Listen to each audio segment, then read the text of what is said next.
against a strike machine like Osku Palermaa, World Tenpin Bowling Writers Bowler of the Year. Yeah, that's an accolade that is taken very seriously by the bowlers. That's something that you can put on your CV.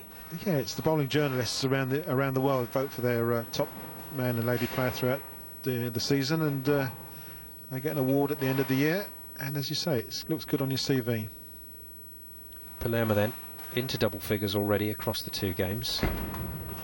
But can he double up? Yes, he can. And this man at the moment cannot miss. And the last man to record a 300 game, in fact the only man to record a 300 game in the World Tenpin Masters, one Jason Belmonte, the only other double-handed bowler at this level in the world. 12 strikes, 1 spare, 1 open. That is some stats. Oh dear. Well, as I say, you can see the line guys playing. He's made the adjustment to try and move, to get something, find something different. And a little raw smile there says, well, it's not my day, I can tell. He's hit in the pocket, and he hasn't carried that Tenpin yet again. And you really feel for Guy Cass. He's had to travel all of his life to make the international tournaments. Not a lot of Tenpin bowling goes to South Africa, so he's had to do the travelling. And it's almost a once-a-year thing for him at the moment with the Masters. It's so frustrating. He's out on the lane for, well, 30, 40 minutes, and it can all go again for another 12 months. As you say, Simon, it's an awful long way to come just for 2 games. I know he enjoys the whole of the tournament, meeting people and friends from around the world, but a bit frustrating, and you can tell by the look on his face that he's almost resigned now that, well, what score is Osku going to bowl against me? Well, Caminsky wouldn't miss this tournament for the world, regardless of the results. He could have done without this, though. Palermaa in sparkling form. Oh, terrific stuff. That's a turkey. And that actually makes 12 strikes in a row, although not all in the same game. So that's the potential that this man has got. He's just bowled 12 beautiful strikes deep inside line, and look at the rotation on that ball. So much power, drives that Tenpin away, which unfortunately Guy can't do at the moment. And 12 strikes in a row.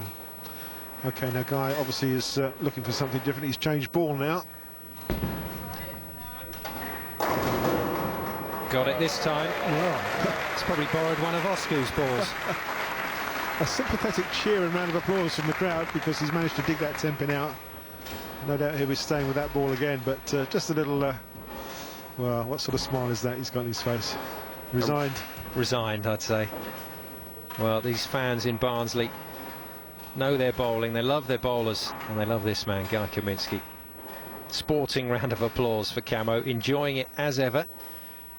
I tell you what, if Palermaa misses, there's going to be a very big reaction from the crowd. If he keeps striking, it'll be even bigger. Got it, no doubt. This is pretty awesome stuff, isn't it? Well, I'm feeling good about these, about a ½ metre out from the pocket, Cass. I'm thinking that looks good. You're starting to read this game, Simon, aren't you? Osku Palermaa, ranked number 2 in Europe just at the moment on the European ranking tour. But it's early days this year. Obviously we'll be featuring, and who knows, may well even bowl himself into a cup into the European Weber Cup team, who knows. Well on Camo, so Guy Caminsky coming back with a double. Won't quite match Palerma's 4-bagger. Plenty to think about for the South African. Well, if he can finish with a decent game here, 220 plus, he'll have to be satisfied with that, unfortunately. It's not going to be enough to bring back the 76 pins that Palermaa has in the lead. Plus what he's got in game 2 as well, which is a fair few.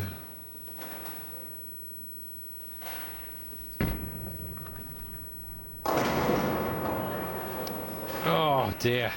Well, I said you get a reaction from the crowd, sighs all round.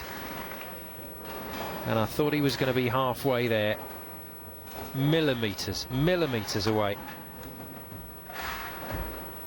It'll be interesting now to see us, so we can see how he shoots a 10-pin spare. One-handed, see that? Hard and straight. Didn't use the two-handed delivery. Well, it's his party piece, isn't it, Cass? You were telling me he likes to bump that 10-pin out and try and bounce it back onto the lane if he can. That's right, yeah, enormous high backswing.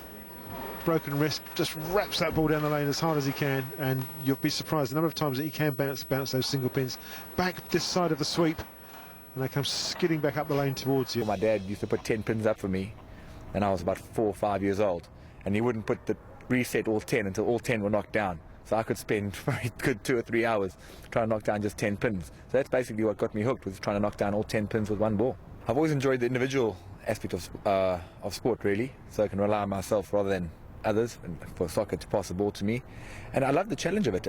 Every time you get out there, the lane is always different. There's always a different aspect to try and play and learn. Yeah, it's a fantastic game. You never become bigger or better in the game. I think it's the same for all sports. And just the fact that every time you go out there, there's more to learn and understand about the game, which makes it so fantastic.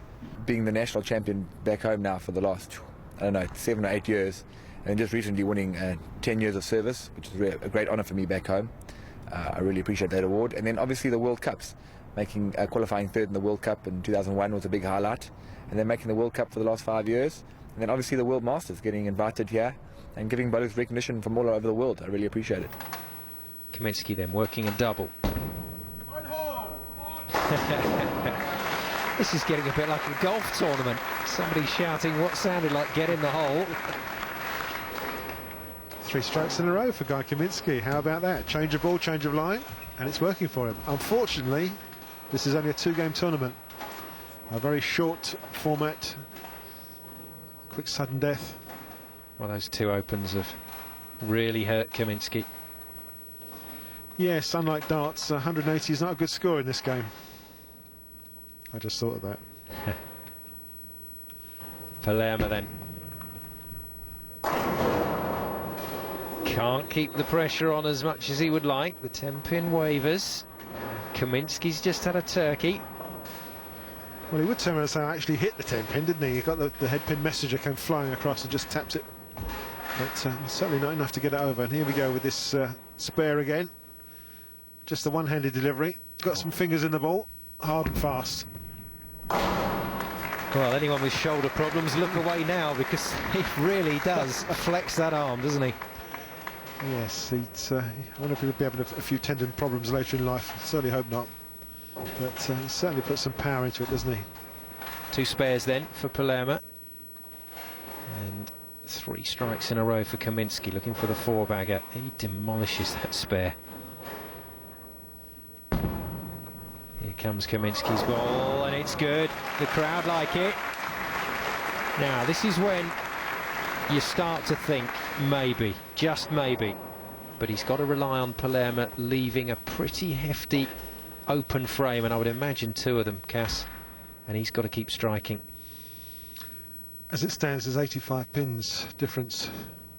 And I think that's too much for Guy to make back in 3 frames. Yeah, it's a heck of an ask. Osku has got to do nothing more than just keep the ball in play.